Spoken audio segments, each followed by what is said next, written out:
Friends, welcome. Thank you so much for joining us for our Sunday morning meeting today, Sunday, May 14th, which is Mother's Day. Happy Mother's Day to my mom and to my grandmother and to all the mothers out there. Thank you so much for joining us. We're very excited for today's program. We have Randy Credico live in the house joining us from New York, but he's visiting us here in Boston. So we're going to start today with our ceremonial candle lighting.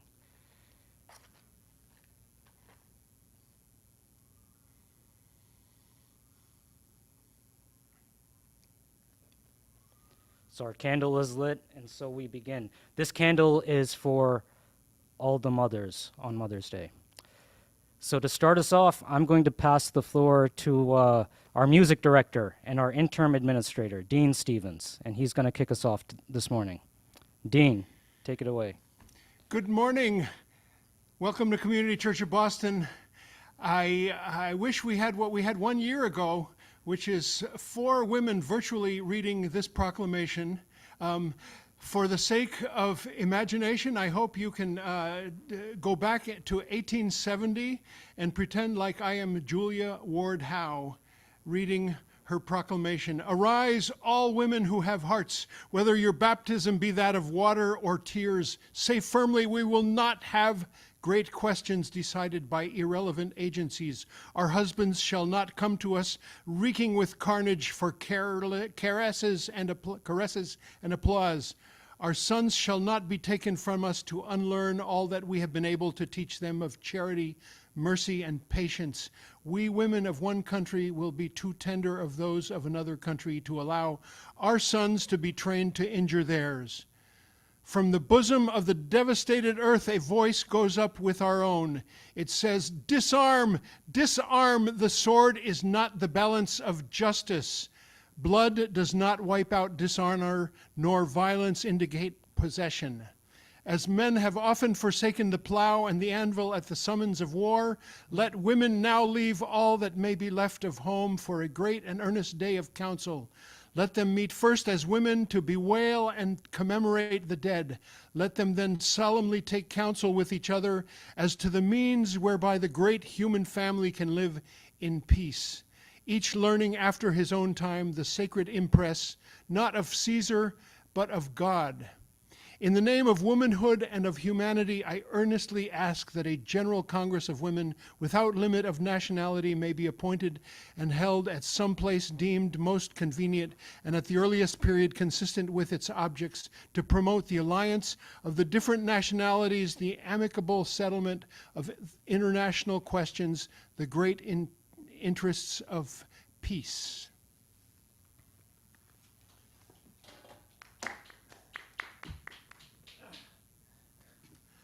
I send this out to Mom. I was with her on Friday afternoon. She is 96. Happy Mother's Day, Mom. And she's doing pretty darn well. A little bit of frailty of age, but really good health, and I thank God for that. The song is called Arise. It's also called International.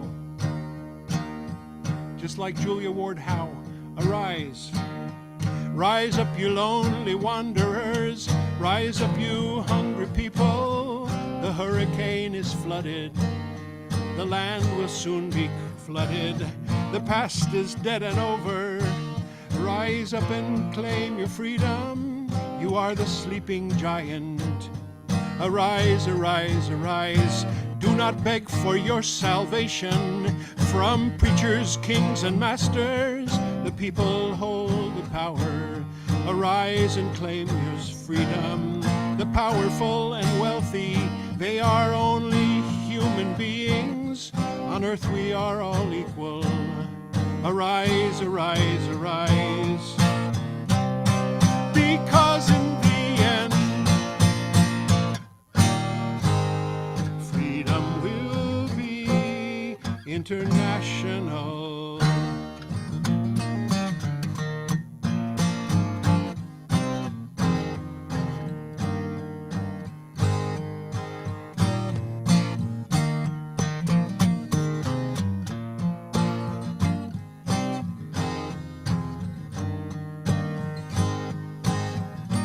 While politicos divide us, they demand their compensation. They should pray we don't refuse them.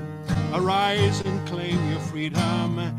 The wealthy and the powerful are only human beings. On earth we are all equal. Arise, arise, arise. While all of us were sleeping, the bank owners got richer at the expense of all our children. Arise and claim your freedom. They are frightened by our numbers and by our interdependence, and rightfully they should be.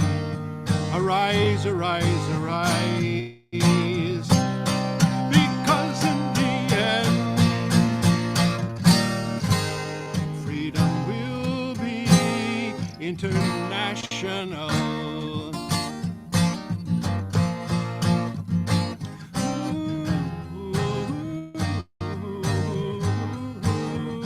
Do not numb yourself with purchases or vain overconsumption.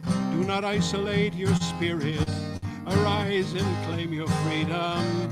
Your TV and your iPhone seek to keep you in your slumber. Step out into the sunlight.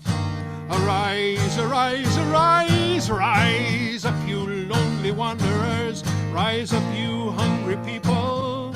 The hurricane is coming. The land will soon be flooded. The past is dead and over. Rise up and claim your freedom. You are the sleeping giant. Arise, arise, arise. Because in the end, freedom will be. Because in the end, freedom will be international.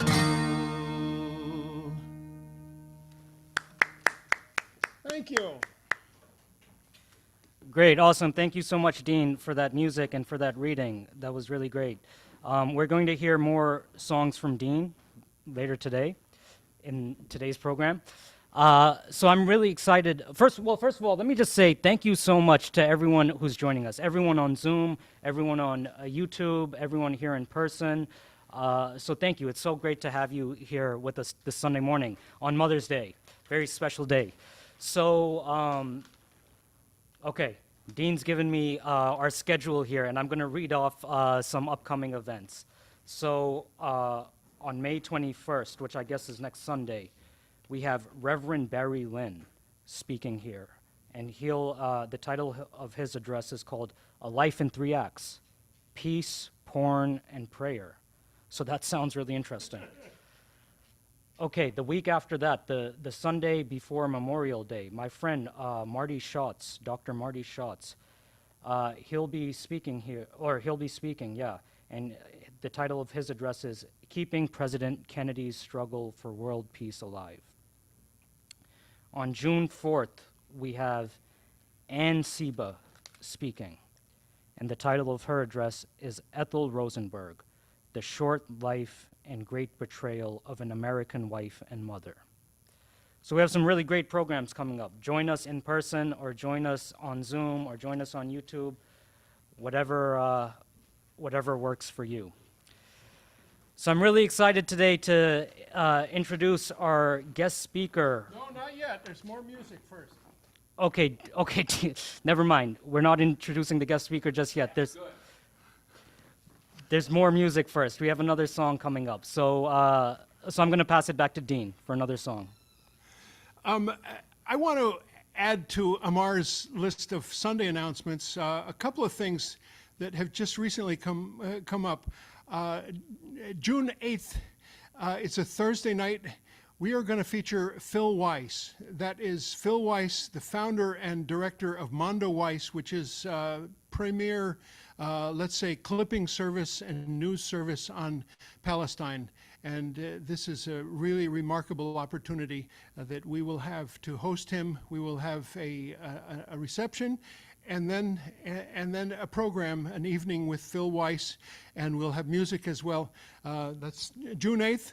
A couple of other things. June 9th, the next day, Dylan Buston, who has presented to us before. Dylan Buston is a playwright, a songwriter, storyteller, and comedian extraordinaire who will join us for a full-length concert, and that's on Friday, June 9th. I want to tell you also about every second Saturday, which happened last night, of each month, we have Encuentro Cinco's Latin American Peña. Peña is a Latin American style open mic. You don't have to be from Latin America, but that's where the word came from, and that's who runs it. We always have wonderful food and beverage and all kinds of music, poetry, proclamations. You can get on your soapbox and say anything you want, and that's every second Saturday of the month. Also tell you that every Wednesday is designated as an open house. We have at noon, we serve pupusas, which are Salvador's national delicacy, and we offer you a tour of this building, which might include our third floor Sacco and Vanzetti room, which has enormous amount of primary source materials on the Sacco and Vanzetti case, and it is especially attributable to the late Bob Datilio and to our association with the Sacco Vanzetti Commemoration Society. On the fourth floor, you might want to look at the History Project, our new tenant, who are the organization whose charge is to archive, preserve, and remember Boston's LGBT history. It's a wonderful collaboration because these are professional archivists who hopefully will rub off on our fifth floor project, which is our own archives. We have the whole floor because there's a lot of work needs to be done up there and we can't have it occupied. But the entire floor, all of our 103 years of archives are laid out on tables, and we're slowly starting to make order out of chaos out there. I have a special challenge, which is each time something happens, we had a memorial service. No, there was a memorial service for John Mannheim last Saturday, not yesterday, but a week ago. It turns out John Mannheim was married to his wife Claire at Community Church and married by Dan Berrigan. And there was a photograph of that wedding, and it just set off all kinds of lights in my head about the many cassettes of Dan and Philip Berrigan that we have in our archives that we need to digitize and make available to you and to the world. Same thing today. Randy Credico walks in. It turns out he's really good friends with the late Barry Crimmins. We have cassettes and already digitized recordings of Barry Crimmins that we could be putting on our YouTube channel as well. So each visitor sets off light bulbs in our head and hopefully incentives, hopefully kick in the derriere to get stuff done, to just celebrate and make available to the world our amazing history. So now is music time. I'm going to sing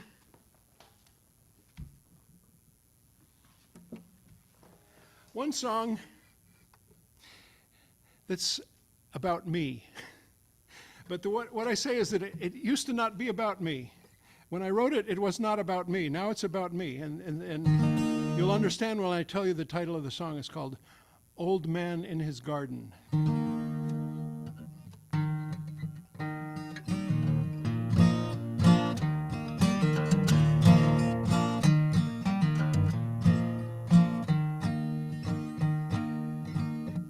Spring again, I saw the old man in his garden, inched his rocky way down dark brown roads. And though the years and the stiff joints have made it hard for him, still he's out on the first warm day, just ready to go. Every year I've seen him out on that first warm day, just ready to go. He's ready to dig, ready to seed, ready to water, and ready to weed. You prune and clip and spade, and he will move so slowly, it'll take him all day, and the next one too. Whatever gets done will have to do, might be just one, and it might be 2 rows that he gets done today. Gotta take 'em as they come your way, take 'em one by one today. And at the end of each day, he sits out on his front step, leans on his wooden cane in the last rays of sunset. And as the colors darken on a brand new garden getting smaller every year, I will stand amazed at a man's last days as the twilight draws near. He must be thinking rain, must be hoping sun, must be dreaming greener gardens. Is this his last one? You can see him growing slower, but the grace of a garden grower.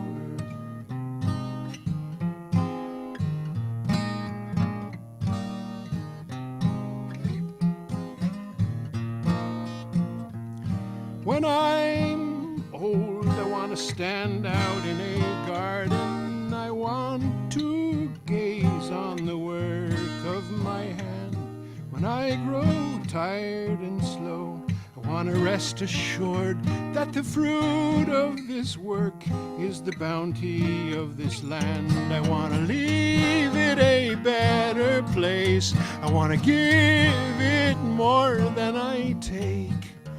And then I want to go gently,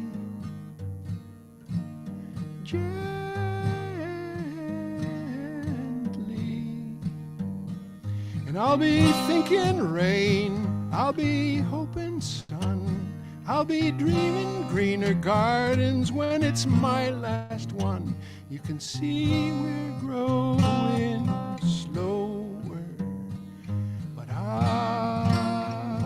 the grace of the garden grower.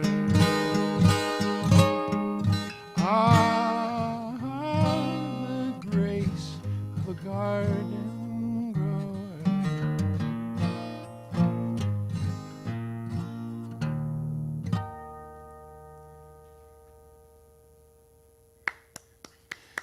Thank you.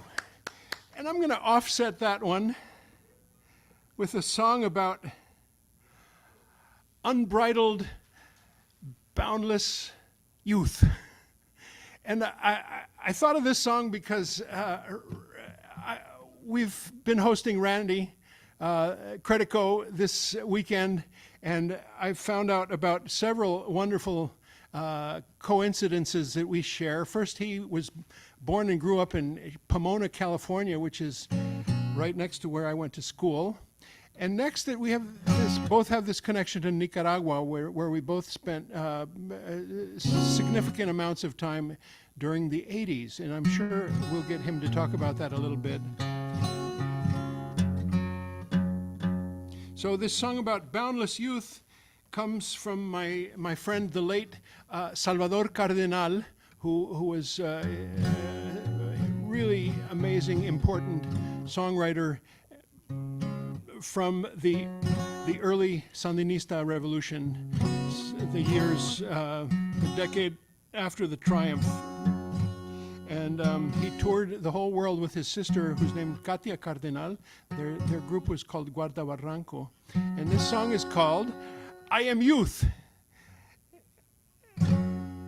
It says, I am youth. I am the energy that moves you.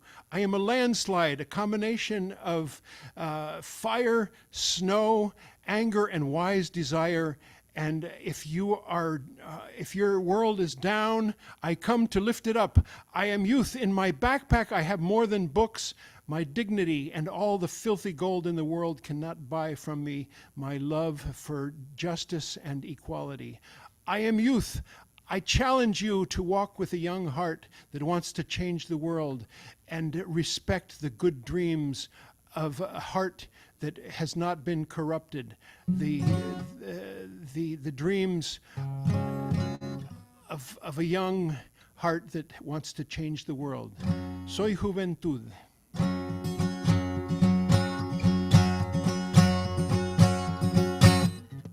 Soy juventud, soy la energía que te mueve, soy una luz.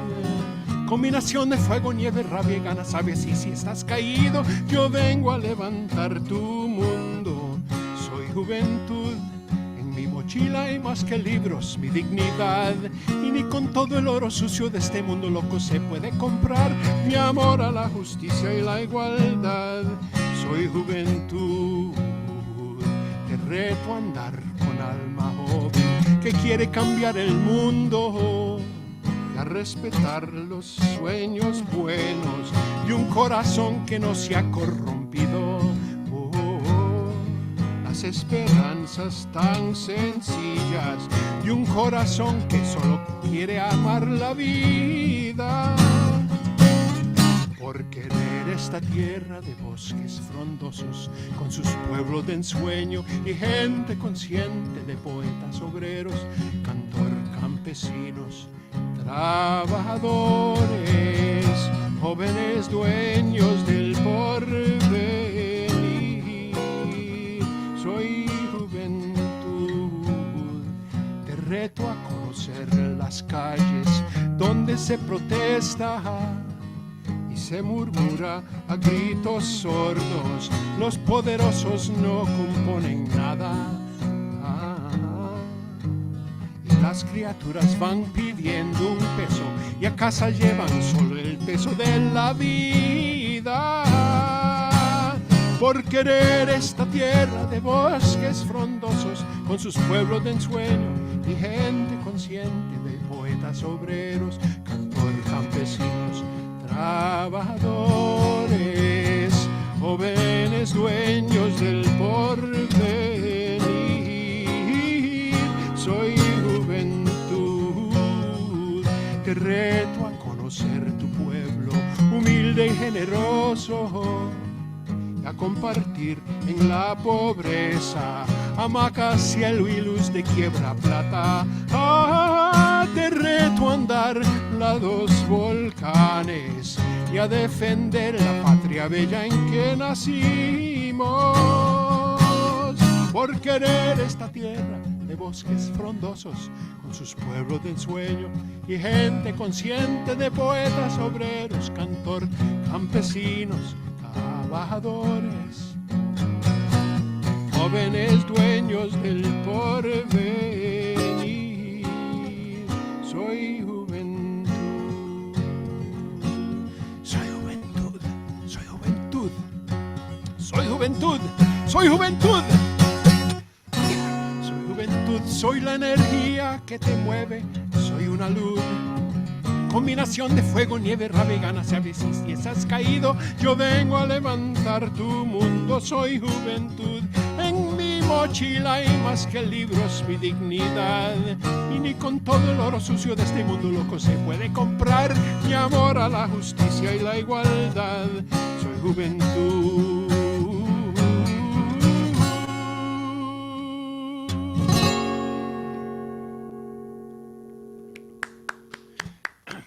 Thank you very much. Thank you, Dean. Thank you so much for that music. 1 second here. Okay. Thanks again, Dean, and thank you everyone who's with us virtually and in person. It's so exciting to have you here today for our guest, to hear our guest speaker, Randy Credico, who's joining us. Because we have a lot of people watching right now, before I introduce Randy, I'm going to take a minute just to mention that the country of Pakistan had a prime minister named Imran Khan, maybe the most popular person in the history of the country. He was removed in a coup, which he says was sponsored by the United States. And the people who came in, the people who are running the country now, they're basically totally U.S. puppets. So they're like traitors to the country. They're the type of people who would sell out the country of Pakistan to the interests of the United States. So anyways, this sparked massive protests throughout the country, the biggest in the history of the country of Pakistan. And matter of fact, Imran Khan was, they tried to assassinate him. They were firing shots, and they tried to assassinate him. He got shot in his leg. He missed getting killed very narrowly. But that day when they shot at him, someone else got killed, a bystander, a supporter of Imran Khan. He took those bullets into his body, and he died in front of his 2 children. So these are the stories we don't know in the West. The story of Imran Khan and the battle for the soul of Pakistan. I bring this up because the other day, this corrupt government, they arrested Imran Khan on fake charges, and which also started a massive protest, riots even. And this is an ongoing situation. So my family's following it really closely, and I just wanted to mention it because we have some people listening right now. Okay, so I'm going to now introduce our guest, Randy Credico. Randy traveled here from New York, and Randy's been traveling all over the place, DC, all over the world. Randy Credico is a comedian, and he's an entertainer, and he's an activist. He's a very committed activist. He campaigned for a long time against unfair, unjust drug laws. As Dean mentioned, Randy has traveled to Nicaragua to support the Sandinistas. Randy is a steadfast supporter of Julian Assange, a friend of Julian Assange, who we're all heartbroken because Julian Assange is a truth teller and a political prisoner. And his friend, Randy Credico, is here with us today. Randy also recently just returned from Russia and the Donbass region, where it's very courageous of him to go out there. And because of his efforts, he was recently put on the Ukrainian kill list. So we're honored to have Randy Credico with us today. Randy, welcome. Thank you for joining us.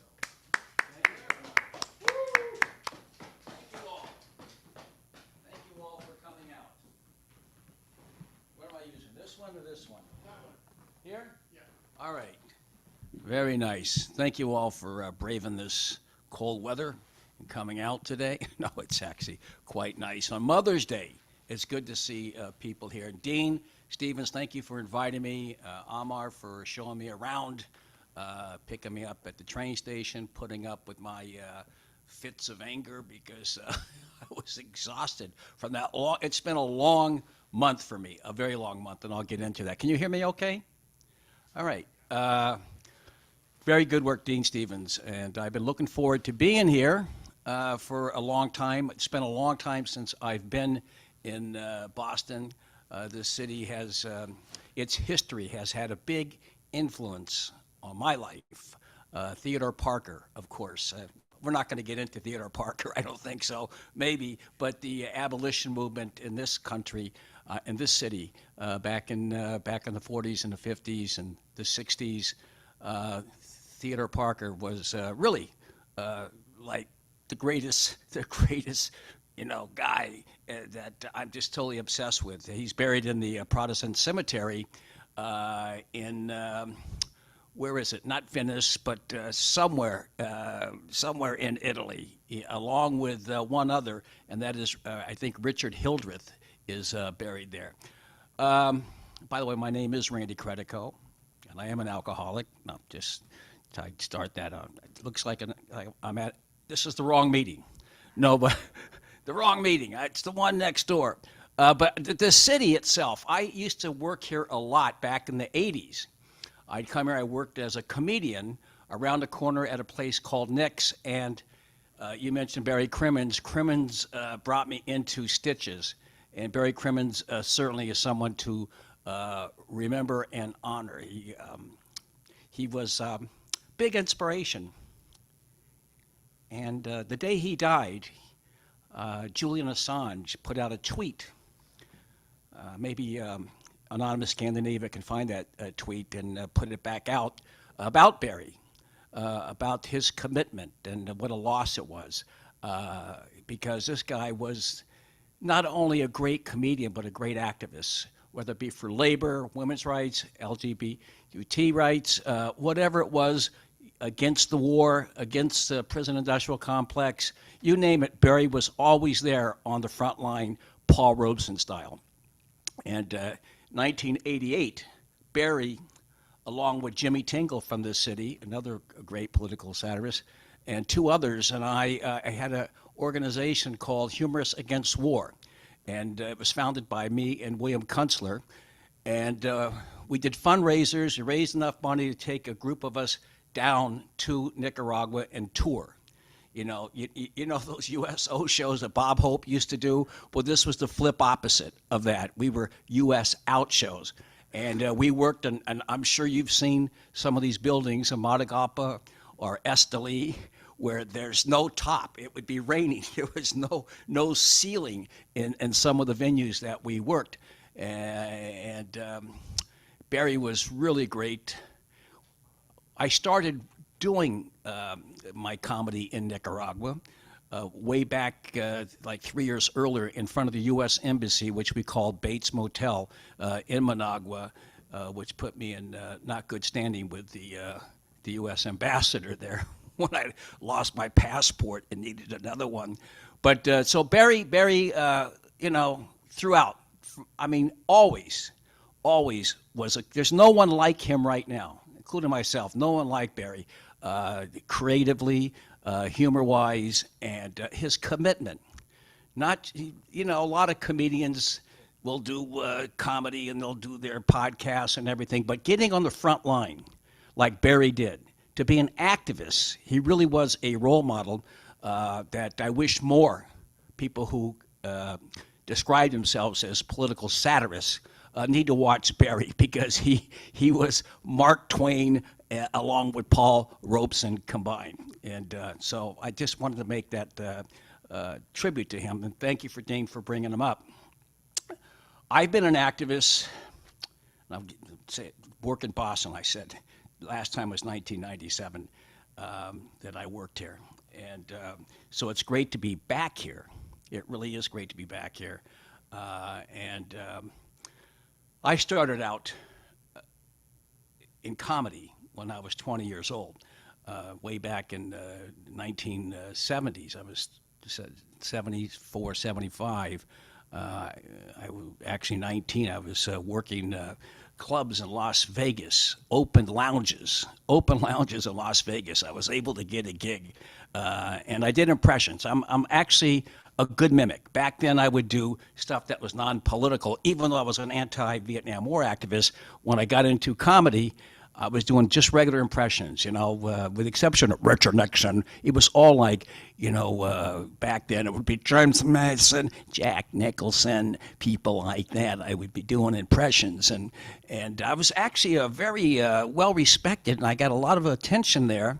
One day I ran into Mort Saul, who was a political satirist, at the Hilton Hotel, and he told me, listen, young man, I saw you on that local TV show with my wife. His wife is one of the Kim sisters, a trio that worked all the lounges. And I was on this local show called The Forrest Duke Show. And he says, you do great impressions, but where are you going with it? What you need to do is read more and be more topical. And this is probably 76, 77 when he said that. So what I did was I went to like a supermarket and got like 6 or 7 books. One of them was the Chicago 7 trial, the full transcript, the Chicago 7 trial. And I said, wow, Bill Kunstler is the funniest guy.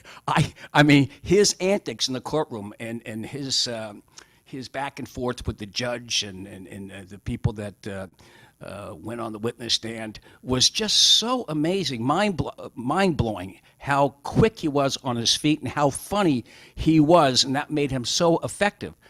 And I said, one of these days I'm going to meet him. And I'll fast forward 2 years after I did the Johnny Carson show in '84. I'll go to that. Mort Saul totally changed my direction, where I ended up on the Tonight Show in '84. because I got so political that I said, all right, I'm getting out of Las Vegas. I moved to New York, and somebody said it was the year of the election, Reagan against Mondale. And I went up there and did 7 minutes. I killed, except for there was one line that Johnny Carson did not like. And neither did the sponsors. And I was talking about Jeane Kirkpatrick. He used to be the ambassador to, he was the UN ambassador, right? And I said, you take a look at some of the things she says, Jeane Kirkpatrick. You have to ask yourself seriously, did Eva Braun die in that bunker in 1945? And Johnny didn't like it, the sponsors didn't like it. And even though midway through that set on The Tonight Show, Freddie DeCordova said to the talent coordinator, Jim McCauley, says, this guy's coming right back. But then 2 minutes later, I did that line, and Johnny gave me one of these instead of bringing me over to the couch, and the rest is history. The person who liked that line the most was William Kunstler. When I met him a year and a half later, I introduced him to a client, Joey Heatherton.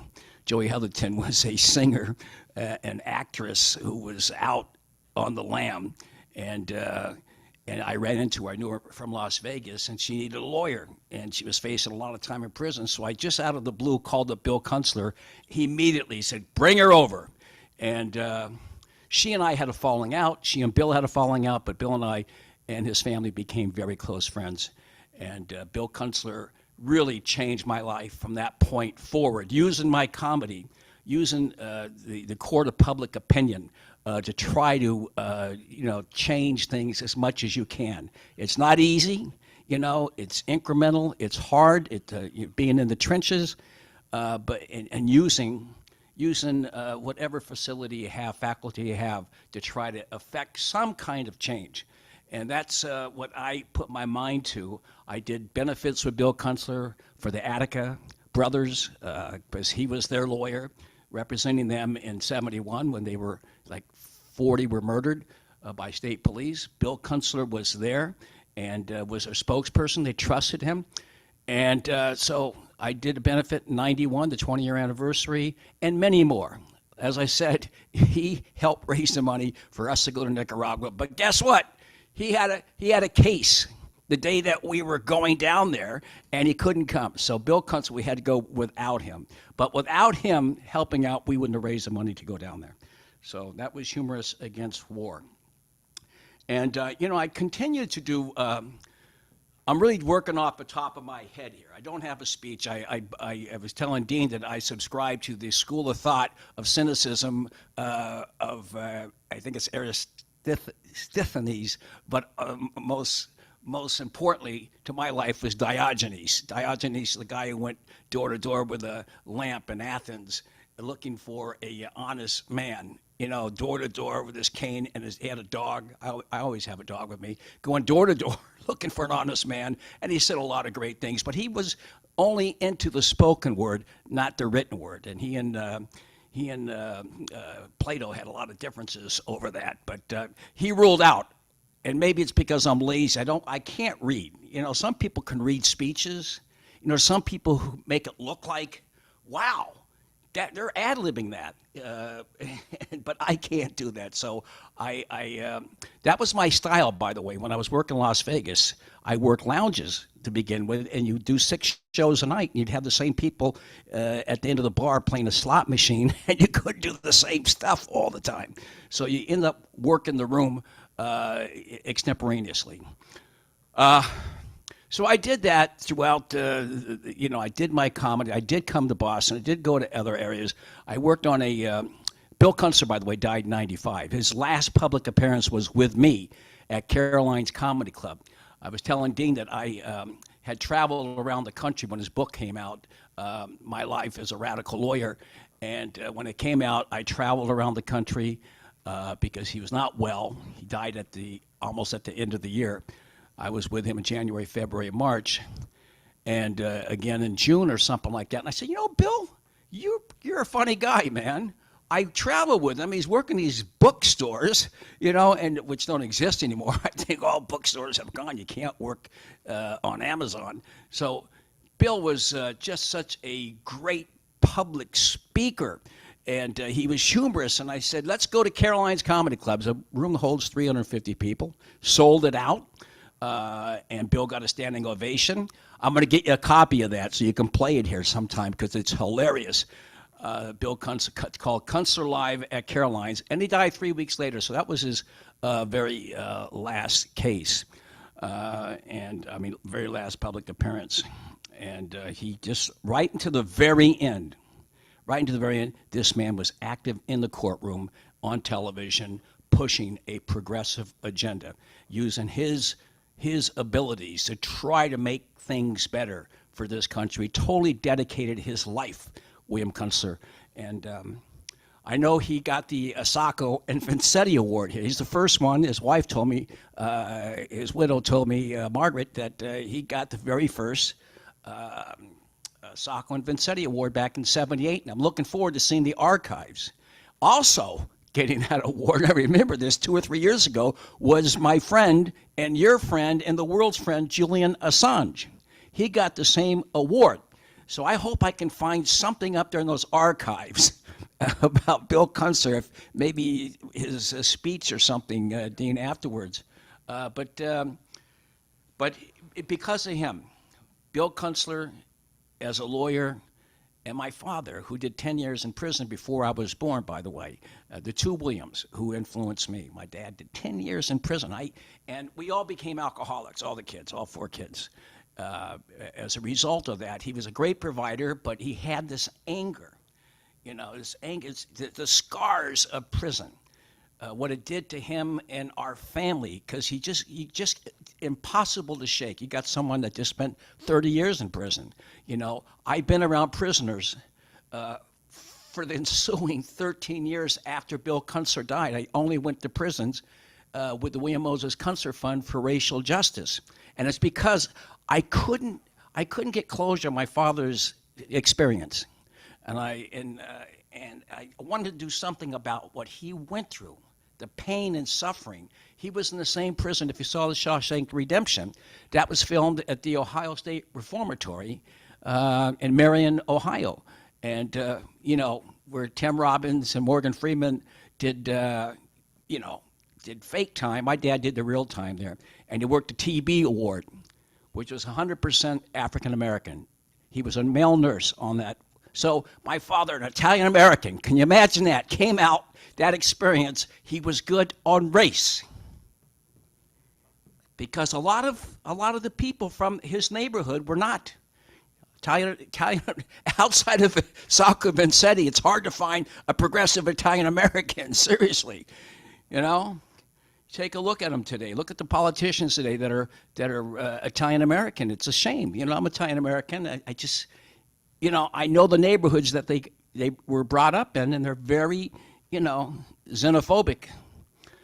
The people that I have been around, not all of them, but many of them are. And so you got guys like Alphonse D'Amato, you have people like Rudy Giuliani. They're on and on. It's like I once said, the most progressive Italian-American public figure is Joey Buttafuoco. Remember him? So it was hard. It was hard on me dealing with my father's experience. And so what I did when Bill Kunstler died, I'm going fast forward here. Bill Kunstler died. His wife, widow, established the William Kunstler Fund for Racial Justice. And I had just finished an HBO show with Richard Belzer. I was the co-writer with him and editor with him. It was an atrocious experience because we were doing the whole time. You know what I mean? We were both like snorting a lot of blow and drinking a lot, and it reflected in the quality of the performance. And so we spent a lot of time in editing trying to make it look good.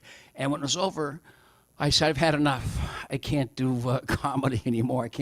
I want to get out of this business. I got to dry out. So I went down to some motel room in Florida, of all places, Tampa, where there's probably more cocaine than any place on the planet. But I got in one of those motel rooms that had not even an air conditioner. It had a water cooler, and it was in the dead of summer.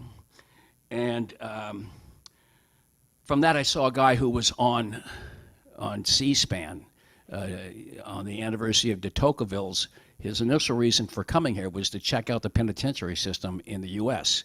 You know, Newt Gingrich would always say democracy in America. No, he came here and he did this tour, and it finished at Sing Sing, his last one. So Brian Lamb did a special from Sing Sing, and they had a guy on, an ex-prisoner, and they had Jeff Sessions taking different viewpoints on the war on drugs. And this guy was a painter. His name was Tony Papa. I listened to him. He had just gotten clemency. He had spent 12 years of a 15-year life sentence for a minor amount of cocaine. And so when he got back into the city, and I got back in the city, I looked him up, and we said, you know, how many people are in prison in New York State under these draconian drug laws? And there's like 30,000, 35,000 out of the 70,000, 60,000 prisoners at the time. And 94.9% were black and Latino. So we started organizing based on, and I'm going to see him this week, the Madres de Plaza de Argentina, Madres de Plaza de Mayo de Argentina.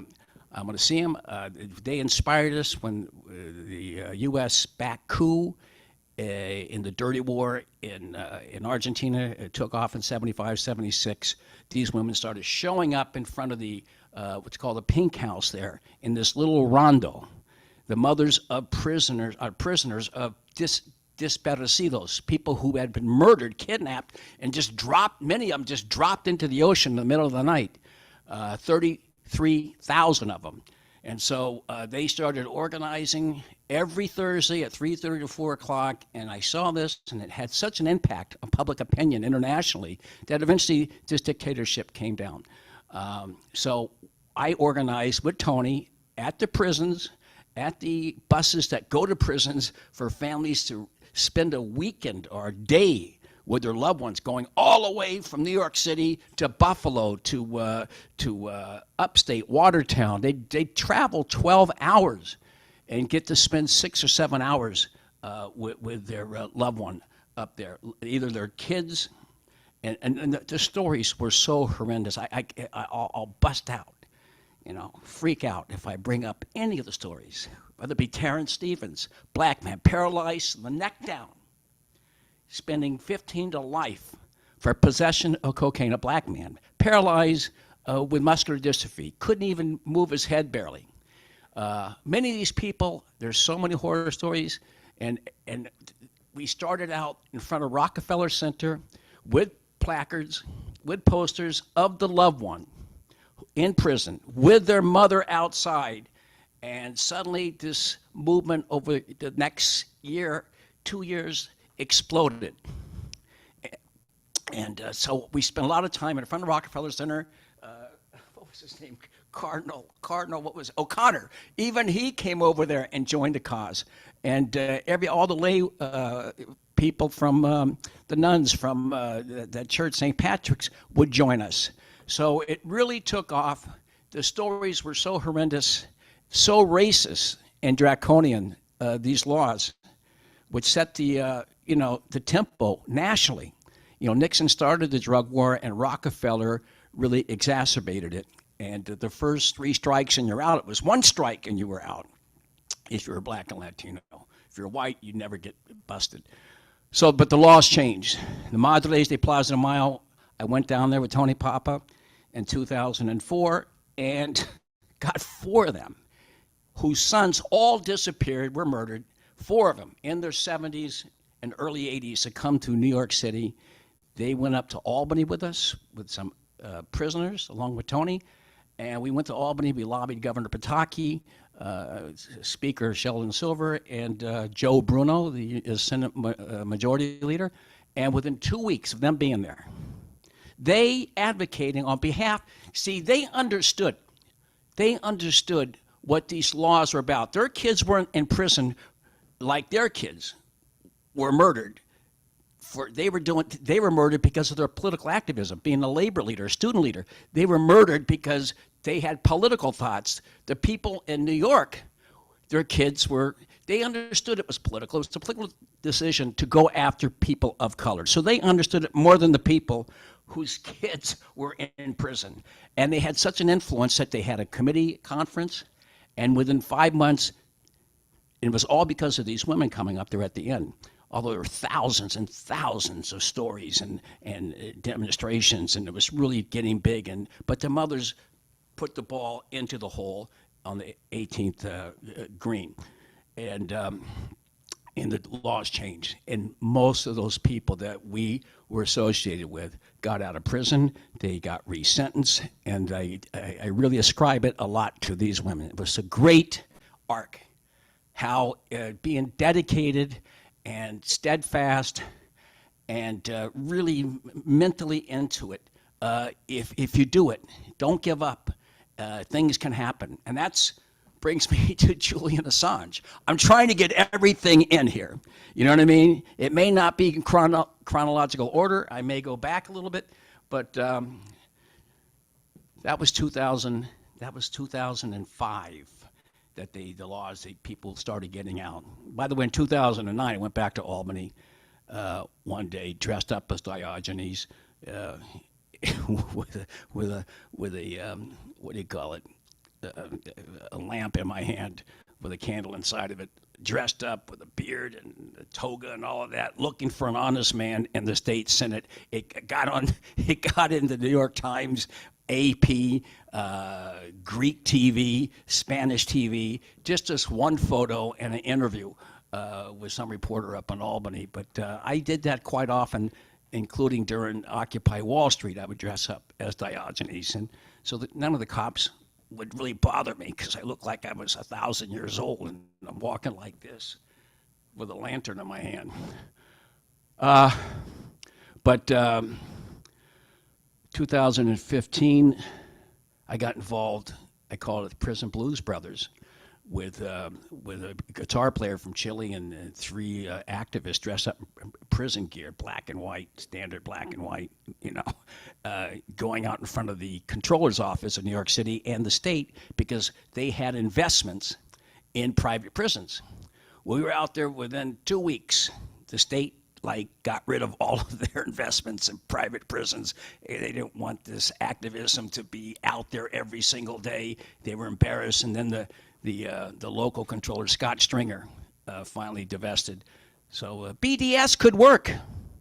You got to be active. We got them to divest in the private prison.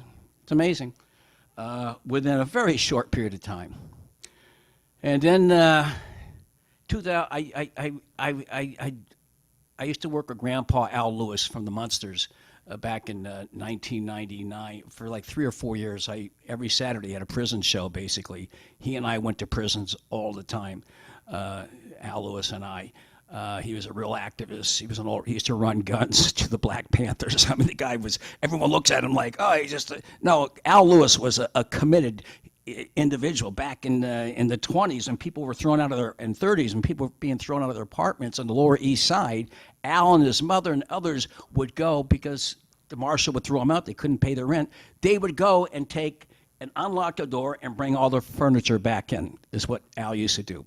But he was a long-time political activist. Julian Assange. I'm going to talk about Julian Assange. I'm going to talk about my trip to Russia because as Omar said, I am on a as of yesterday, I'm on a Ukrainian death list or assassination list because I went, and I'll talk about that at the end here. But I do want to talk about Julian Assange. He was on my show at WBAI in 2016, then again in 2017 a couple of times. He was in the embassy. And he actually helped me create a show once a week at WBAI called Assange Countdown to Freedom. So I wasn't even that familiar with the case. Margaret Kunstler had been working on it for years, and she got Julian on my show. And then Julian turned around and got his mother on my show, got his lawyers on my show, got a number of great people around him on my show for the next 9 months. And then I went to visit him at the end of 2017, and I really, really admire this guy. He had already been in not Belmosh, but the Ecuadorian embassy for 5.5 years. How he survived it is just amazing. This guy exposed war crimes by the United States, war crimes, torture, corruption of this country and the UK and other Five Eyes countries, and he exposed it. And like you take a look at collateral murder, you got guys in a gunship there, and this is just a drop in the bucket. What Chelsea Manning gave him is a drop in the bucket of all of the crimes that were committed in Iraq. Just ask Matthew Ho, who was served there for many years, and he was on my show recently. He'll tell you about that, and Afghanistan. What Julian Assange did was to tell us what we're supposed to know. If this is a democracy, if this is a functioning democracy, the only way it can function is if we know what's going on. They don't want you to know what's going on. What's going on, whether it be in Iraq, Afghanistan, Palestine, in Pakistan right now. They don't want you to know our involvement. It goes way back. I mean, 100 years. Tell me one place where the United States has done any good overseas. And you may say, well, they entered Europe, yes, on June 6, 1944. The Russians had already pushed the Nazis almost back to Berlin at that point. So, they lost 27 million people. The Russians, or the Soviet Union and the republics that were part of the Soviet Union, they lost 27, a conservative figure, 27 million, and so, okay, so we were in that war. But tell me where else? World War I, we had no business being in whatsoever. Look at Nicaragua, Cuba, back in the early part, all the way through with Cuba, still have an embargo on them. Nicaragua, what they did with the Contras, El Salvador, what they did in El Salvador, Guatemala. You can't, Iran, back in the 50s. Operation Gladio in Greece and in Italy. You can't tell me one instance where the U.S., Haiti, Argentina in the 70s, Chile. Just tell me one, Dominican Republic. Tell me one place where we've done any good, this country. Well, Julian Assange exposed some of the bad things that we've done. And now they want to put him in jail. Espionage Act was written in 1917 only to suppress dissent from entering World War I because it wasn't a popular, people were dying in trenches. You know what a bloodbath that was. You talk about a meat grinder, the millions of French that died and the Brits, a couple 100,000 that they, maybe more than that. But that was an ugly war. We had no business to get into it, as Jack Reed said in the movie Reds, played by Warren Beatty. They asked him, what is this war all about in Europe, World War I? He stands up and he says, profits, and he sits down. All right, so it's about profits. This is the war machine. The war machine doesn't want you to know what goes on, whether it be Iraq, Afghanistan, what we're doing in Iran, what we're doing what are we in Africa? So Assange, I want to get to my trip to Russia. Assange is a publisher, and he deserved the great award. It was a great honor, and he definitely deserved it because he is being persecuted like Sacco and Vanzetti, like so many others have been persecuted in this country. I mean, there's a legal Marcus Garvey. You take a look. The Rosenbergs. Assange is being persecuted. He's being persecuted. They want to send a chill. They want to send a chill to journalists out there, and they want to keep you mentioned cell phones in one of your songs. I mean, here everyone's on a bad diet and a cell phone diet as well. You go into the subway, everyone's on their cell phone. So Assange is a living martyr. Is a living martyr right now, and it's the most important case. If he goes That's the end of journalism, and whatever is left of this frail ersatz democracy that we live in, if he goes. And that's what they're banking on. They're not so upset about the war crimes he exposed. They're more upset the CIA and what he did, exposing CIA mass surveillance on everybody. It's called Vault Number 7. That's when that freak Mike Pompeo came out and called him a hostile foreign service. Hostile foreign whatever. Tell me, anonymous Scandinavia, he knows. And that's when they started spying on people. Me too. The 3 times I was there, the 3 times I was there. You can see it at the UC Global website. So they really are after him big time, Julian Assange. And we have to, I got some literature back here that I'd like you to take with you. You folks at home, you can go to my website, AssangeCountdownToFreedom.com, and have access to hundreds of shows of Assange Countdown to Freedom, or go to randycredico.com. So there is a chill out there, and you see it right now in this conflict in Ukraine with Russia, because people don't know what's going on. People have no idea what's going on. We are blasted daily with the same, since February 24th last year, with a narrative by the Western press, pressed by the government.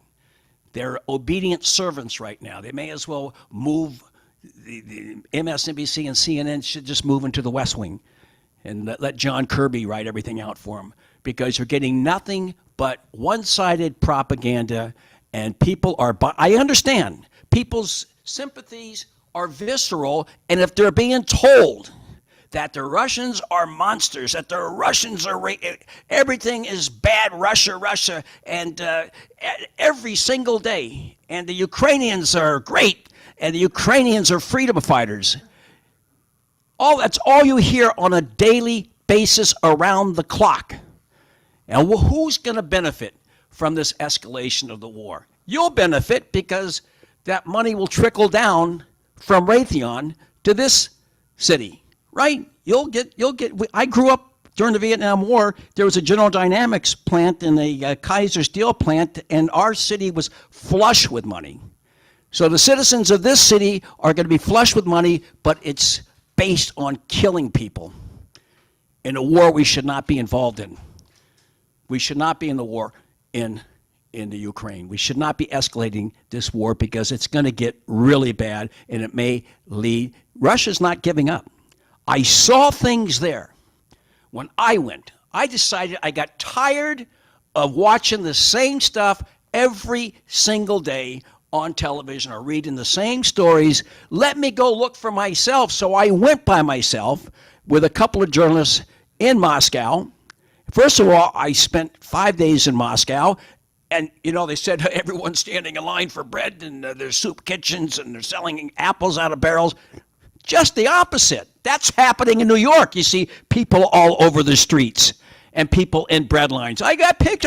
You cannot believe how the dichotomy between rich and poor are in New York City, D.C. There are homeless camps everywhere in D.C. and in New York City, sleeping in subways.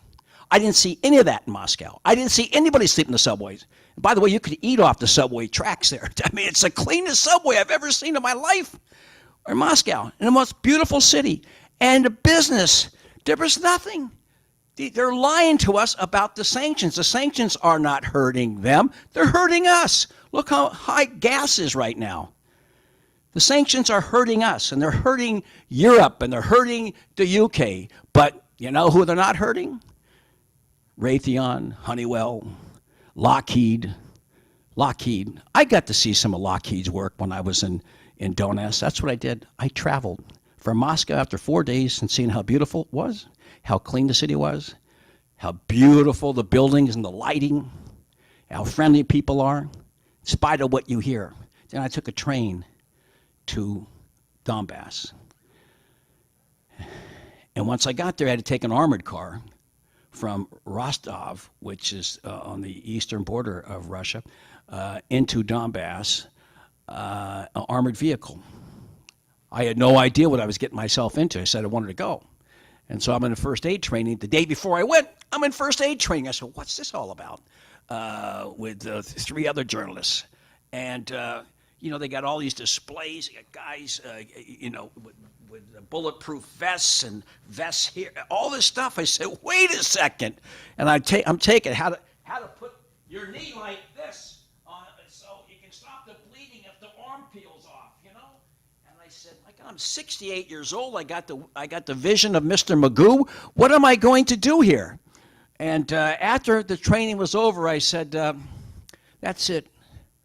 I told the other journal, I'm not going. I can't because I'm incapable. They're talking about the red zone, which is hot zone where there's a lot of gunfire and artillery shells, and the yellow zone, which is safer, and then the green zone, which it's the safest of the 3 colors. But I soon learned. Well, before I soon learned, I said I'm not going, and somehow they inveigled me to go out, and they slipped some vodka into my cup and I said I don't drink, and next thing you know I was drinking with them, and the next thing you know I was on a train to Rostov, and after that I was on in an armored vehicle where they're all chain smoking, and there I said, can you open up the window, please? He said, well, it's an armored vehicle, there's no window. So we went down to Donetsk. First day there was a shelling of an open-air market, this by Ukrainians, 10 kilometers away in the front. Open-air market, they attack it deliberately. So they've been doing it for 9 years, but I got to see it. They hammer it, and the hotel I was staying in, they had hit just a few weeks earlier. They hammer it, and open-air market, women selling flowers and everything, and then 20 minutes later when the EMT people arrive, they shell it again with Heimer missiles made by Lockheed. You're paying for that, $110 billion worth, $130 billion. We don't know how much of it actually goes into it. But I got to see the results of what we're paying for that rather than paying for these homeless people that are in New York City, children who don't have food for lunch, education, housing. That's where the money should be going to. But it's going there, and it's doing this kind of damage. I saw it. And then the same day, they hit, the day before that, they hit a university there. They hit a university. What is the point of that? So I'm there, and of course I am not comfortable. No matter where I'm there for 5 days, I am not a comfortable individual. My head was spinning that I ended up walking out of the hotel at 3 o'clock in the morning and broke curfew, okay, which the journalist with me said, that's it. You're staying in the room with us. And so I stayed in the room because they felt responsible for me. I slept between the hotel bed. There were 2 beds. The French guy on that one. I'm the one on the left. I slept between the wall and the bed on the ground. Just trying to get, I couldn't sleep there because I'm waiting for these Heimer missiles, which I had seen. The shelling, the empty shell of a Heimer. It's like one of those things you cook charcoal, you put charcoal, what are they called? When those horns or whatever they're called. Yeah, it's the metal things. All right, so the shelling, that's what the shell looks like, penetrating into the ground, and you got the women the next day out there because they've lived through this experience for 9 years, shelling by the Azov battalion. All right, and they say there's no Nazis. Well, I'm on a Nazi hit list right now, coming out of Ukraine. I'm on it. And so is Roger Waters. And so is Ray McGovern. And so is other brave people who speak the truth. They put you on a hit list. The no Nazis. Well, I saw it. I went to a command post there, and I saw all sorts of memorabilia that they were using the Azov battalion in Donetsk and in Mariupol, which I went the following day. My second or third day, I went to Mariupol. And there's a thing called Azovstal, where they were pounding and pounding during that battle. They were pounding. The civilians were tired. Many people were leaving. They didn't want to be repressed by and have to learn Ukrainian language and to have their culture ripped apart from them. They wanted to be, and they voted 95% to be part of the Russian Federation. 95%. They had been battered and beaten for 9 years. And you can see it when you're there, the kind of damage that had been inflicted on them by these irregular forces. I guess I'll give them the benefit of the doubt. These were just irregular forces.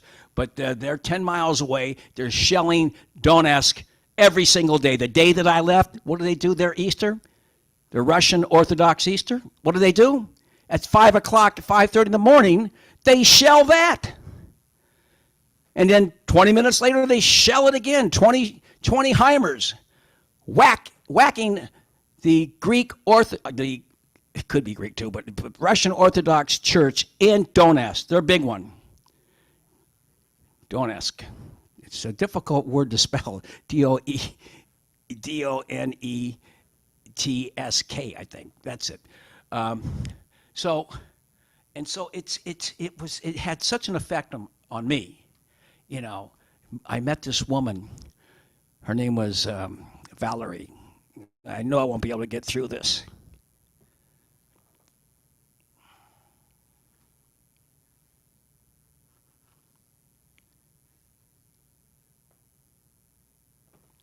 In Mariupol, and the rubble, it looked like Dresden.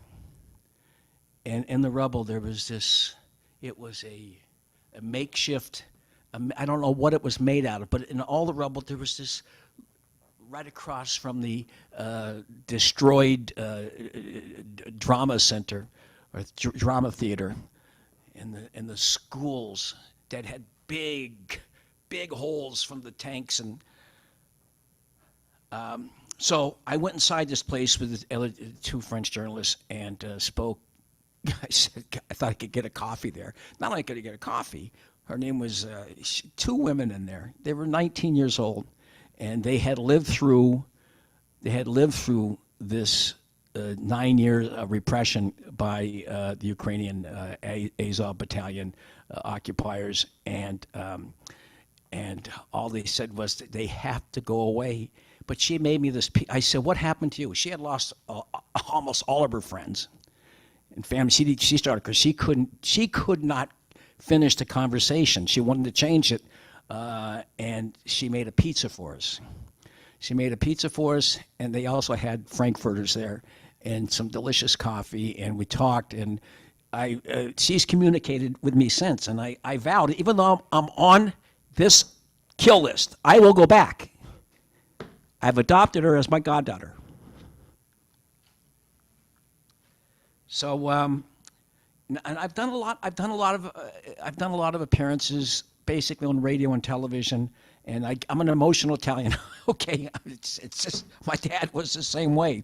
You know, I think about it. This girl losing her family members and these poor friends of hers,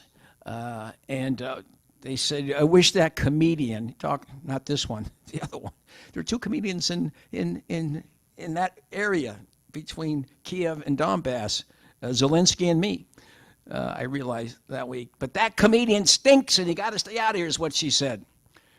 And she's still there. I know friends of mine stopped and saw, and they sent pictures of her still there. But she's got the determination. She said, "I'm not going anywhere. I'm still 19 years old. I'm staying right here." And everybody said that. They're staying right there if it means Armageddon. They are not yielding that land in Donbass. They are not. They're not going back to the old ways. Can you imagine the amount of how heavy the reprisals will be on those people that live there? You have any idea? So I'm hoping the war, I'm not rooting for anybody. I'm rooting for peace. They say, "Well, you're giving a different side. What are you, Putin's puppet? You must be on the payroll." No, I paid for everything. I still have a big credit card bill, But I'm a puppet for peace. I'm the dove puppet, and I just want to see peace. I want negotiations, and I know we got to wrap it up here. I want to thank you all. What? Are you sure? Oh, well, he always does. I ask him one question, it's 3-hour answer. So is Ray McGovern. That's what the beauty of him. I always love having both of them on at the same time. Did I have them on at the same? I had Ray and Roger Waters, and Daniel Ellsberg. That was a good one. George Galloway. I've had some wonderful guests. And you can see all of those shows at Randy Credico Live on the Fly on YouTube, or one of those other, like Rupley, I don't know, it's like 9 different places you can get it. But definitely it starts out, emanates from Live on the Fly, Randy Credico on YouTube, and my website, which is randycredico.com. Or please take a brochure back there. You can write it out. You just take it. It says Assange Countdown to Freedom.com. I've been in D.C. You see, I went from Don't Ask. I got back. Immediately I went to D.C., and I've got this movement down there, or this project down there. It's the D.C. Mobile Billboard for Assange Truck. So I went down there. Ben Cohen put some money into it, but my friend Pete the Greek, helped me. I know he's watching right now. He doesn't want me to mention his name, but we got some support, and we have a full. It's as big as this from here to there, and it's a giant 15 by 8 foot panel on one side, a message about Assange, beautifully put together by this guy Somerset Bean, and on the other side another one in the back, and then one in the front. And we've been driving around. I started last August in the dead of summer with no air conditioning for all the way until a week before, I think a week after Thanksgiving, we were out there. So we just started up again last week in D.C. before I came up here. So I came back for one day and said, all right, I'm coming up here now to Boston, and I'm going to disappear this week for a week to try to get my head together, because I do feel I have some kind of PTSD related to that trip to Russia. And I say Russia, and the Donetsk People's Republic is what I call it. And I will go back. I will go back at some point here. Hopefully, hopefully the war will be over soon, and they negotiate a settlement, and the U.S. pulls out. Put the money into something else. Put that money into something else. We got a lot of problems. Look at there's not one pothole. All the roads I was on in Moscow, I didn't see one pothole. Not one. No, all the way to the airport, which is like 60 miles, I think. It took an hour and a half to get there on the way back from Moscow. But all the streets are clean. Unbelievable. I come back. I had to go to Woodstock one day as soon as I got back to a funeral of my friend's wife in Albany, had lunch with Scott Ritter, and then drove back. And once again, I get on that West Side Highway and run over the same big pothole going down the West Side Highway, and they're everywhere. The roads, the infrastructure, New York City are collapsing. They're collapsing in D.C. They're collapsing in Los Angeles. Go on the 405 and see. They're collapsing everywhere. Our infrastructure is dead. We should use the Moscow model and get some of their technicians over here who know how to build roads and rebuild. Have them help us rebuild our roads. No rats, no food on the subway. Subway system is clean. No advertising. The subways, I don't know how they are here. I used to take, when I did comedy, I know the Green Line ran quite often. There, every 90 seconds, a train comes. Every 90 seconds in both directions. The subways there in Moscow. I rode them all week. I went to Red Square, which was bombed. Was bombed by Ukrainians with a couple of, drones. So, are you safe there? I don't know. I ride the subway system in New York City. There's always somebody pushed in the subway or shot. And there's killings in New York City, and there's a lot of crime. is a result of our failed state. The U.S. is a failed state, the way I look at it. And so I could get killed there. So people who live in Moscow and in St. Petersburg, you know, pretty safe city, both of them. It's a pretty, be a killing once in a while, a political killing. The 2 people killed by this Ukrainian hit squad that put me on their list yesterday, and they keep expanding my profile. You know, I was a little nervous. I said, Dean, should I even show up today? Should I even show up today? I don't want to put you in the crossfire here.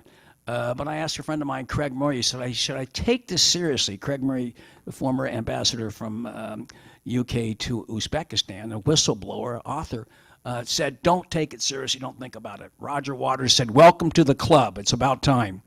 So I don't know. I'm here. Maybe I should take some. Anybody have any questions? Do one last song and then a Q&A?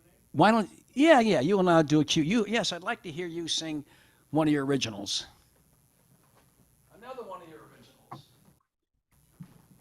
Randy, gift for you. I know you like baseball caps, but show the camera. Let me walk right up to it. It says BDS. If none of you know, if some of you don't know what that means, it's boycott, divest, and sanction, and it's about Israel-Palestine. And this was a special project of mine. My friend Maribel Caballero in a town called El Higueral, El Salvador, made that for me. She also makes really beautiful things that we have for sale here at the church and at Farmers Market in Roslindale. Gorgeous embroidery, but she did these about six of these BDS caps, and Randy is going to go home with one of them. Thank you so much. This is a treat. Randy, we found out, is the same age as me, and just I'm 2 months older. Just inspires me with boundless enthusiasm, fueled by coffee and fueled by anger at how the world is and hope for what the world could be. With that in mind, I want to sing this song that's actually written by another guy who hangs out in Woodstock. His name is Tom Pacheco. And just like the last one I did, this one evokes boundless youth. And then we'll have Randy back for a little Q&A. Get your questions ready either in the chat or if you're on Zoom, you can ask him live. We'll move the flat screen around and he'll be able to see you and you him. This song is called Crazy Eyes.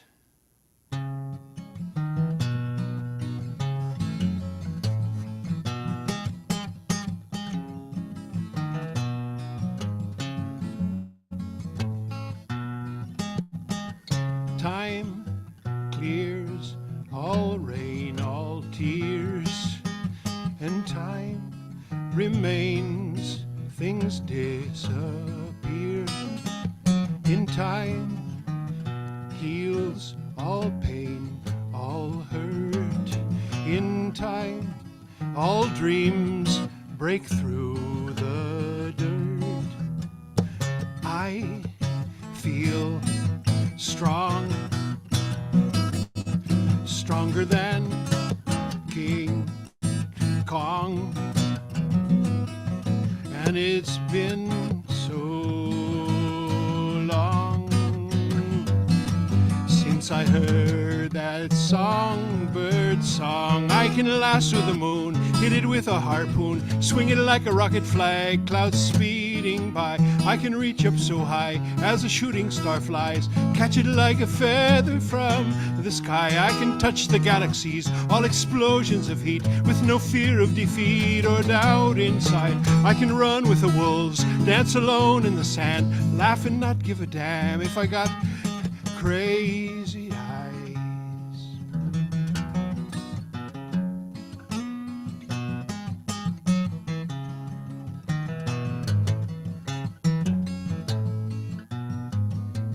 I once was all blocked up. I lost my faith, I had no luck. I learned a skill, then watched it fail. Each cup I filled a phony grail. Time takes its time, and it curves, swerves, and climbs. Out on the edge, I find that when it shines, my life can shine. I can lasso the moon, hit it with a harpoon, swing it like a rocket flag, clouds speeding by. I can reach up so high as the shooting star flies, catch it like a feather from the sky. I can touch the galaxies, all explosions of heat, with no fear of defeat or doubt inside. I can run with the wolves, dance alone in the sand, laugh and not give a damn if I got crazy eyes. I got crazy eyes.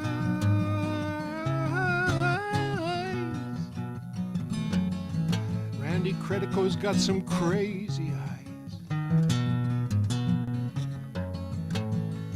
Dream about those crazy eyes, crazy dreams.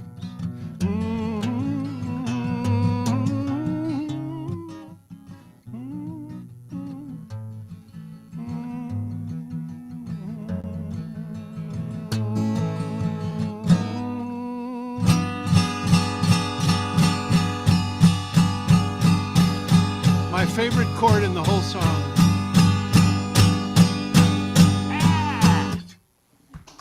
Let's get Randy back up here for a Q&A.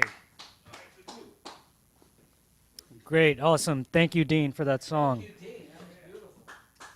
And again, we're so honored by your presence in our humble place here. You want to sit down? Yeah. No, I can stand up. I want to sit down right here. Okay. How's that? So thanks. Whose hat is this? That's for sale. My hat, Oh, you're taking it. but it's for sale. It's from the. How about that? It's $25 and it's worth it. It goes to a good cause, folks. Can you get your stuff? Can you get material online? Oh, you can't. Physically to buy this stuff. Well, it's worth it. It's a beautiful church, and you do great work. I want to thank Amar for engineering this, and he's the man. Amar, give me a round of applause. Well, thank you, Randy. Come on, Amar. Thanks, everyone. Thanks. Thank you, Randy, for that really great talk and for bringing us back this eyewitness testimony from Russia and Donetsk People's Republic, bringing us aside to the story, very important story that we would never hear in the corporate media. So we have a few questions in the Zoom chat. So first, I'm going to pass the floor to Dan the Bagel Man. Dan, please unmute. Hey, thank Hi, you. Daniel. I happened upon this show by accident. I go to the community church a lot, and I got here late today, and there you were. And as an activist, I feed the homeless 6 days a week to protest hunger downtown Boston. Been to jail many times myself. Cape Canaveral, nuclear weapons, South State House budget cuts with Chuck Turner. And I knew Barry, followed him, friends with him. And so I remember him. And it's sad that he died a sad way. It wasn't his fault. It was life. We have money for research for weapons, but no money for research for cancer. So it's like, yeah, we're a backwards country. And we're backwards. But the problem is, for example, I feed the homeless. People walk by us every day. How many people stop to say, what's going on here? We have a buffet set up for the homeless, 3 locations a day. Very few people stop by because that would ruin their life. They're too comfortable in America. The ones I see in Total Boston. disconnect. We don't have 10 cities in Boston. The cops would not allow that. We have one area they did, and they keep shutting it down. So we're not as bad as the rest of the country. We don't have climate change here. It's sad. We don't see it here. I was going to ask you about comedy. Are you performing in Boston? Have you done it for college kids? And would you be interested in doing a fundraiser maybe in the fall for the homeless in Boston? Absolutely. Yes. I'm going to come back to this church and talk about Sacco and Vanzetti. We're going to do something on, we have to coordinate it so we can do something on Bill Kunstler. I want to, Dean and I were talking about doing a special event, remembering Bill Kunstler, and that would include the documentary by his kids. I'd like to show it here. It's really a brilliant, it's called Disturbing the Universe. And yes, I don't like doing it, but I'm in the subways all the time, and I take photographs, not of the face, of somebody sleeping in the subway. And it doesn't matter where you go; they're either in the stairwell or they're down there and on a what do you call it? A bench there. It's rife, not only in New York City, but every time I go to D.C., there's more and more people at Union Station. I feel so bad, and they're invisible people. People just don't see them. It's And their so, fault. It's their fault. People tell me. yes, well, what's the fault? The fault is people are they're brainwashed and brain dead. I'm on the subway. Everybody's on their cell phone. They're not reading books. They're not reading magazines. They're not reading periodicals. They're just on their, and they're not reading Tolstoy. Don't let them say that they're reading classics on their cell phone. They're not. I see everyone's giggling, and they're texting and all of that. So, I moved to New York City in '83. Everybody had a newspaper, Newsday, New York Times, Sunday Review of Books, whatever, Daily News and the Post. Everybody had a paper. Once in a while, I had a racing form when I was in the horse racing when I went to Suffolk Downs. But I want to tell you, that no longer exists. People are illiterate, and I call it the new. You had opium dens, you had crack dens, now you have cell phone dens, and that's what the subways have become. People.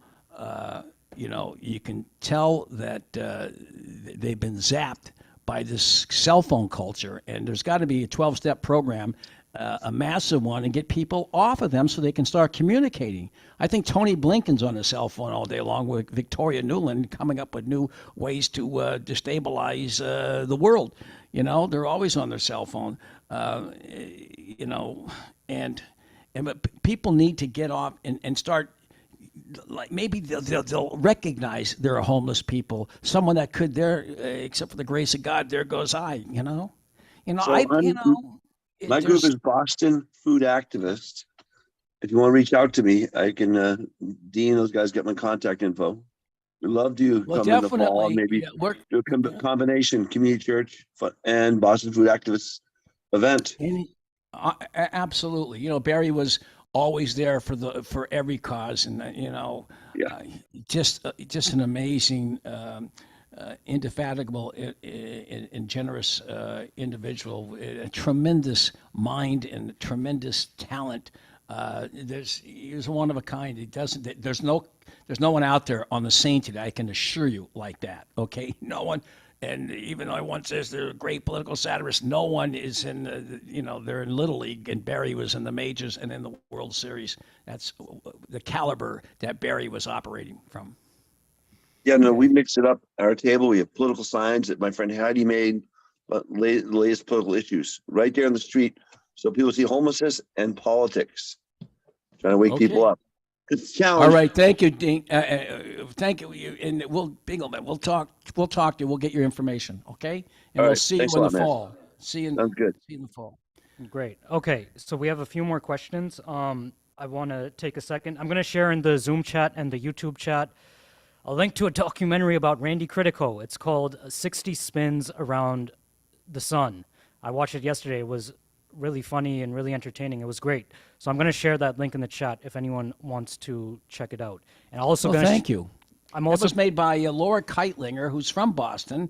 Laura Keitlinger lived in Boston. I met her at Stitches, Barry Crimmins. She worked at Barry Crimmins' Stitches a lot. She worked everywhere. She's a talented woman, and it was produced by the actor Jack Black. But Laura did all of the work. She really put a lot of time into it. She went to Tulia, Texas. And I never mentioned my experience in Tulia, Texas. The Kunstler Fund was down there for 4 years in between the Rockefeller drug law campaign, which lasted 7 years. But we went to Tulia. There were 46 black kids, almost 46, not almost all black, who were pinched on this phony drug sting by an ex-Klansman who made up stuff, wrote it on his leg. 10% of the black population was swept up in one day. Many of them were in prison. And we got a letter from a preacher down there, Reverend Kiker, saying to Margaret Kunstler about it. So she sent me and her daughter down, Sarah. We went down, spent 3.5 years back and forth on the ground in Tulia, Texas, raised money for the Tulia 46 Defense Fund, and got them lawyers and one of the people who worked with us towards the end, they parachuted in. A young, ambitious woman by the name of Vanita Gupta came in, and we were Bob Herbert. We brought down. Everybody was down there. We did so much public. They made a documentary, 20-minute documentary, Emily and Sarah Kunstler, and it was incredible. It's called Tulia Scenes from the Drug War. And Vanita Gupta came in. She got some credit. She filed a brief on behalf of one of the defendants. And the next thing you know, she is now third in line as the in the DOJ. It's Merrick Garland, somebody else, and then her. And it begs the question, why hasn't she done something for Julian Assange? We made her career. We didn't have to allow her to be part of this. We put her in our documentary, then they used it. She was from the NAACP LDF, and they raised a lot of money for themselves and promotion, and she used it as if she was Aaron Brockovich. And so she became this wow, what a great figure. It turns out her father's one of the richest hedge fund guys in the world, billions of dollars. She's worth $300 million herself. She's in D.C. She's third in line. The Vanita Gupta who introduced herself to me and presented herself as this crusader, that person would be quitting the Justice Department right now or going on a fast or something to get Merrick Garland to cut loose Julian Assange. That woman, Vanita Gupta, shame on her. She knows better, and you've got to stand for something. You make choices. Some guy from the DHS left the DHS because of what they did to those Haitians in Texas under the bridge. All right, he just said that's enough, and he left. So you got to take a stand. Life is short. You got to take a stand, and she's not doing that right now. And she'll be remembered for what she didn't do, as opposed to what she did do with us. So next we'll take a question from Charlie and then from Leonard. So Charlie. First, I wanted to acknowledge this. We've got an unusual situation. We have more people looking at on Face or on YouTube than we do live at the church here or live on Zoom. Well, it's Mother's Day. What did you expect? And plus, people know I'm on the kill list. Why do they want to come and be around me? They might get hit by a Heimer. Yeah. Then my real question. The sound just went dead. Your sound just went dead? We hear you. Okay. We can hear you. Go ahead. Okay. My real question, I wanted to ask about up and coming comedians and what it takes to break through these days. And you probably being on at some level being more aware than most people of up and coming comedians and comedians I was wondering if you had any recommendations of people to pay attention to. And then another thing, what is it like breaking through exclusively on YouTube, where I know you've had a lot of exposure on WBAI and things like that? How can you say a couple words about that? Well, I can say what's it like are the comedy clubs. I don't even know how many there are. People are working comedy clubs. It's very difficult to do political humor because you're dealing with an audience. The audience is influencing the comedian rather than the comedian influencing the audience. So you got the comedian doing stuff that they want to hear rather than what you want to tell them. And it's comedy is very difficult to I would look at Barry Crimmins. I would look at some of these other individuals. Read Mark Twain and Dick Gregory. Dick Gregory is one of the greats of all time. He was a guy who was an actress. Funny, didn't even have to. He could have gone the Bill Cosby route and made zillions of dollars, but he didn't. He used his comedy to promote his political beliefs and promote progressive causes and resist what was going on. He and Harry Belafonte as a singer, him as a political satirist. So I look at him as a big influence. More so a little bit. Lenny Bruce, who wasn't really political, he's more social. And in fact, when I watch some of these guys, and Carlin, of course, much more political when he got older. He wasn't early in the middle part of his career, but the last 10 years, he became very political and brilliant, and he's always been brilliant, always was. You watch some of these guys and you say, what am I doing here? I can't do what they do. You just have to work a terrible environments. You have to step in. Public speaking's not easy. Work in a crowd that is ill-informed or brain dead because of the cell phone. It's hard to. I don't know how you reach them today. I really don't know how to reach them. I'm just because I've been removed from it for so long. I've been removed from the day-to-day. What I do here, what I learned here, I do on the street. I do on the street when I'm down in D.C. I'm on the street barking, and I did the same thing at Occupy Wall Street, the same thing the Prison Blue Brothers. That's the stage I want to be on. I don't necessarily have to be in a comedy club to do it. I got a stage out there. The world is a stage. When I was in Don't Ask and I was doing these 2-minute reports there, just 2 minutes, and put them on Twitter. And saying, trying to be humorous sometimes, but serious most of the time. But I don't know. I don't watch comedy. I really don't watch comedy. I'm spoiled. It's like I listen to Beethoven, Bach, and Schubert, and Vivaldi, and music like that, Brazilian music, and Roger Waters, who was a dear friend of mine. He got a great. I think it's Saira. Saira. It's an opera based on the French Revolution that no one even is aware of. You can go on YouTube and see it, how brilliant he is and how he took his talent and his spirit and his charisma and put it, inventiveness, and put it, the guy's a poet, and put it into action in music that wasn't heavy-handed, but very, very deep. And with great, the music on top of the lyrics. I grew up in the 60s listening to the Beatles. You know why? Why I liked the Beatles so much back in the 60s? Because I was 9 years old. All right? I didn't like Beethoven then. But as you get older, you like it for nostalgic reasons. Or wistfully, I listen to it. And there's some songs, a lot of songs that I like. But if I had listened to Pink Floyd back then and understood it, I would have been, but I wouldn't have understood it. As well as I do today, and if you get a chance, he was in Boston. He did do his tour here in Boston. I got to see 5 or 6 of them. Went backstage. By the way, he got me my dog, Roger Waters. My dog died a year and 4 months ago, and he knew how crestfallen I was, almost suicidal. My dog is 16 years, and next thing you know, he's got another dog, and the dog is back in New York City. And I'll see her tomorrow. And so Roger is a humanitarian. He's really behind the BDS movement. And what happens when you're behind the BDS movement? You're called an anti-Semite. It's outrageous. Just because you oppose Israel's government's foreign policy and domestic policy doesn't make you an anti-Semite. No more than it would. I'm Italian-American. You want to slam the Italian government. You want to slam Mussolini and many other leaders of Italy and their government's activity. I'm not going to call you bigoted against Italians. It doesn't mean you don't like Italians. Just because you don't like the Israeli foreign policy and the domestic policy, I guess it's foreign policy because that is Palestine. That's their foreign policy in Palestine, is to annex it and turn it into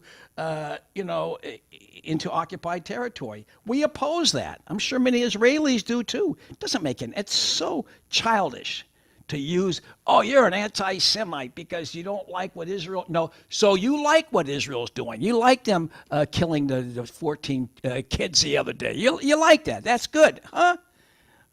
So Roger is at the flagship in show business of the BDS movement. And, you know, I would extend it to without the U.S., they couldn't be doing what they're doing. If we just said, that's it, no more aid, and they could end this in a day. They could end this in a day. You know, the atrocities that are committed there in the apartheid. The U.S. could do it. Just cut off the aid to them, you know? But, you know, the U.S. supply, you know, U.S. is to blame. Can't just blame Israel. You got to blame the U.S. Same way you got to blame the U.S. for what's going on in Ukraine now. The war could have been over a year ago. April 1st, it could have been over. They were negotiating, but the U.S. and Britain still, we got a lot of weapons to sell and a lot of money to be made, and shifting tax dollars into the hands of these psychos who have stock in defense industry businesses. All right, so it could have been over. In the meantime, 200,000 Ukrainian men will not be coming home ever again. 20, 30,000. I mean, it's madness for money. All about money. It's just sick. Now, getting back to comedy, there's nothing funny about that. How do you turn that into humor? That's the problem. How do you turn that into humor? You got to do irony, and you got to be sardonic about it. There are ways to do it, but how do you reach a crowd that has been infiltrated and literally bombarded with disinformation on a 24-hour basis? It's hard. I can only do it to a rarefied audience right now that understands what's going on, because it's hard to get information. Very hard to get information. Anybody talking about who's still in Guantanamo? No. Nobody's talking about that. Nobody cares about who's in Guantanamo. Nobody cares. They've been there for 20 years. They didn't invade us. Did they invade us? Let me see. Did Afghanistan invade us? I don't think so. But we have them in prison here. They didn't invade us. It's amazing. It's amazing. And the abuse, 20 years without a trial, 20 years being desecrated, micturated on. It reminds me of that scene in Spartacus when Kirk Douglas is down below and they're all throwing things at him. That's what's going on at Guantanamo 2,000 years after Spartacus, 2,200 years after Spartacus. So it's really difficult, very difficult. You know, you just got to get up there and do it. You know, read, and read the great, Juvenal, the Roman satirist, the satires by Juvenal. Read Twain. I mean, there's so much stuff to read. You gotta take in a lot and get that brain stimulated, and then put it into action. Thank you. I hope that answered your question. You can email me and we can have a further discussion on it. But listen, Richard Pryor is the greatest social, he was in that mode, but he did social commentary, as did Dick Gregory, but he also did international political satire, you know, in a different way. And he sacrificed as a result. Dick Gregory. I had the great pleasure of interviewing him, I think 3 times at WBAI in 2016 and 2017. Okay, we have 2 more questions. Two more questions, and then we're going to go to the lightning round. No, I'm kidding. 2 more questions. Okay, next up is Leonard. Hello, Randy Credico. I don't know if you recognize my name. I was a producer at WBAI of Music of All the Americas, and we did my Rosenberg cantata, and I was a completer of the opera Sacco and Vanzetti, which you can find on YouTube if you're interested. I know you're interested. I'm totally interested in it. That's great. Well, I'd love to talk with you on BAI at some point, but I wanted to ask you, since you just got back from Russia, I was in Russia in 2016 and Belarus, and was impressed by the people's fear of Clinton and treatment of them as a failed state, the way they had in Belarus, in Kosovo. So you were very brave to go to Donetsk. You have to be applauded for that. And I want to ask you, do you think that what do you think that we can do to support 2 things that I would hope might help end the war in Ukraine: the draft resistance in Russia and the peace faction that Zelensky said he was a part of and said he was going to use to negotiate peace, but then was bludgeoned by the Azovs and the Nazis with death threats against that. How can we support those two factions in Russia and in Ukraine to get peace? What can we do? You're asking the wrong.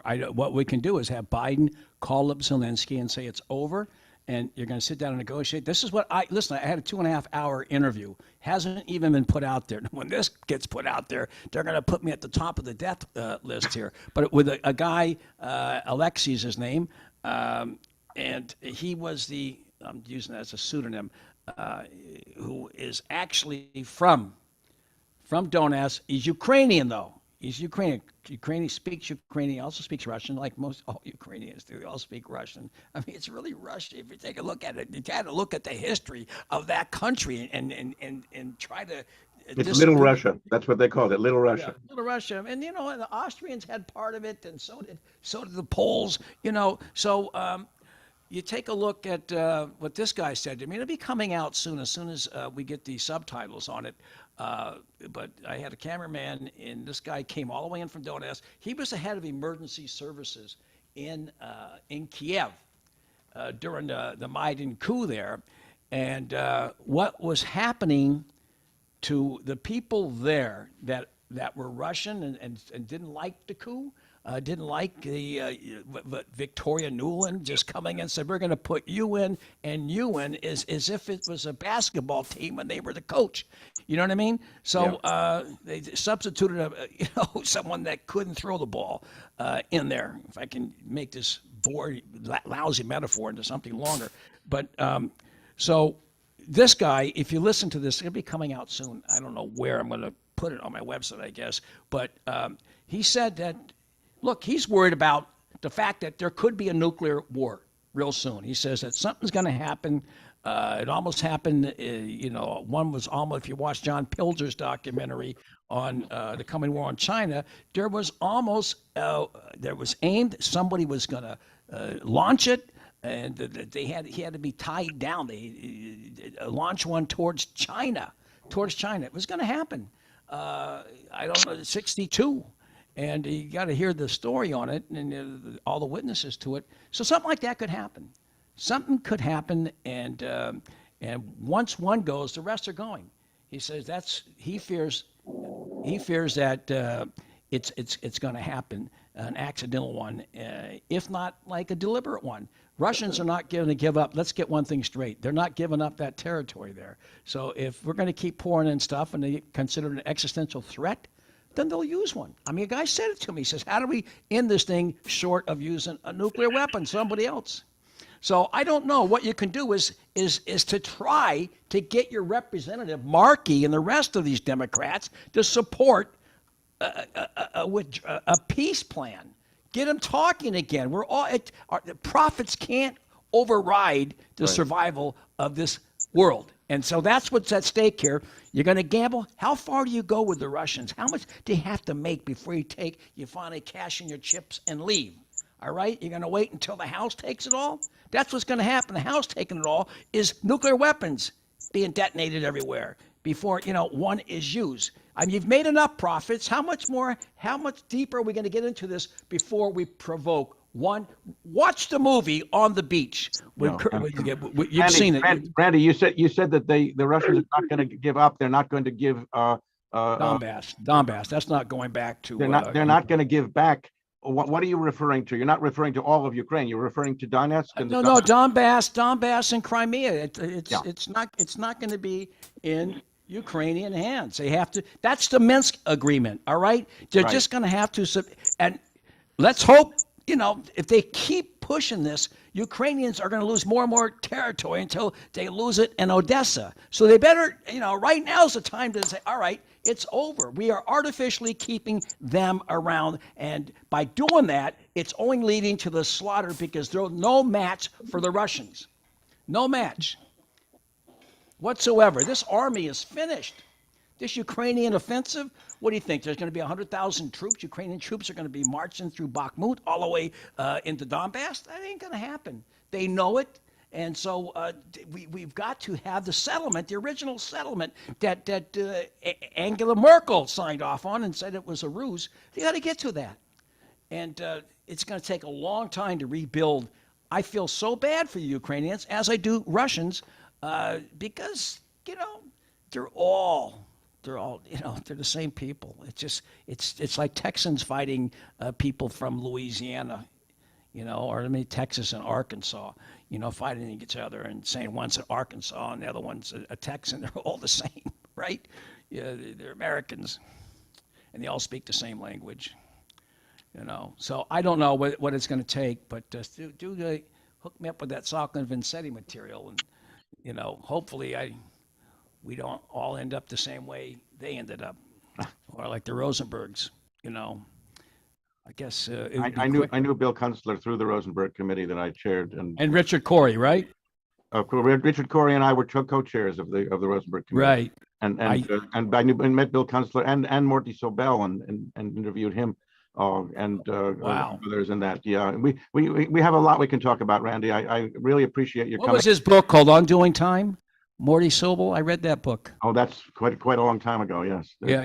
Yeah, but Richard Corey and Irwin both were on it. There's a lot of arguments at the end there over the direction of it. I know we got to go. All right, we got one more question. Yeah, stay in touch. It's really easy to get me. Credico2014 at gmail.com, or you can. It's Credico Randy on Twitter. Thank you. I think Eli Sussman in the auditorium had a question. Eli?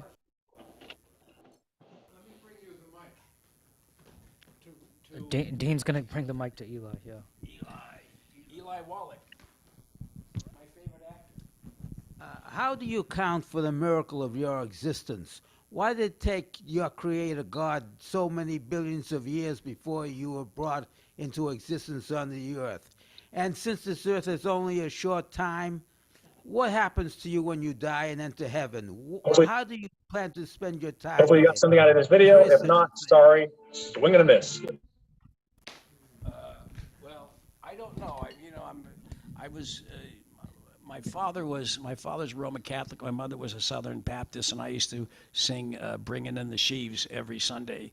I got turned off from it. But the older I get, I don't know. I feel that there is something without it being faith, something inside of me that as I grow older, not because I'm growing older, but I have more of a feeling in touch with this spiritual God, or whoever it is. You know what I mean? I may even become a Muslim because there's only one God. There's one God, and we all call him a different name or her a different name. There's just one God.